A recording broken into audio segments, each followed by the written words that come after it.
अस्सलाम वालेकुम नाज़रीन, अंडरग्राउंड न्यूज के साथ मैं हमीसबा लतीफ। अब रुख करते हैं अहम खबर की तरफ। पाकिस्तान मुस्लिम लीग नून के chief coordinator international affair and overseas Pakistani माहिर कानूनदान बैरिस्टर अमजद मलिक के चैम्बर में साबिक रजिस्ट्रार सुप्रीम कोर्ट आजाद कश्मीर इदरीस मुगल की खुसूसी मुलाकात हुई। मजीद तफसील जान लेते हैं रोस्टेल से हमारे नुमाइंदे की इस रिपोर्ट से।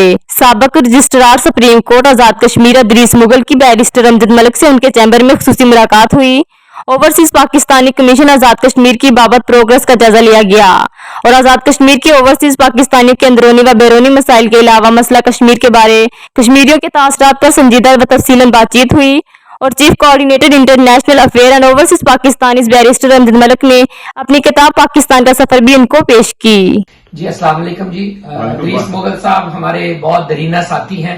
आजाद कश्मीर से रजिस्ट्रार सुप्रीम कोर्ट रहे हैं और ओपीएफ के जमाने में इन्होंने मेरी बहुत मदद की और आजाद कश्मीर के मामलात में, ओपीसी आजाद कश्मीर के मामले में, कानून साजी में, तारकीन वतन के मसाइल के बारे में और आजाद कश्मीर से तल्लुक रखने वाले लोगों के बारे में इन्होंने हमारी बहुत मदद की और आज इनसे बड़ी देर बाद मुलाकात हो रही है। जो हम आपको राष्ट्र में वेलकम करते हैं। मजीद बाखबर रहने के लिए देखते रहिए अंडरग्राउंड न्यूज।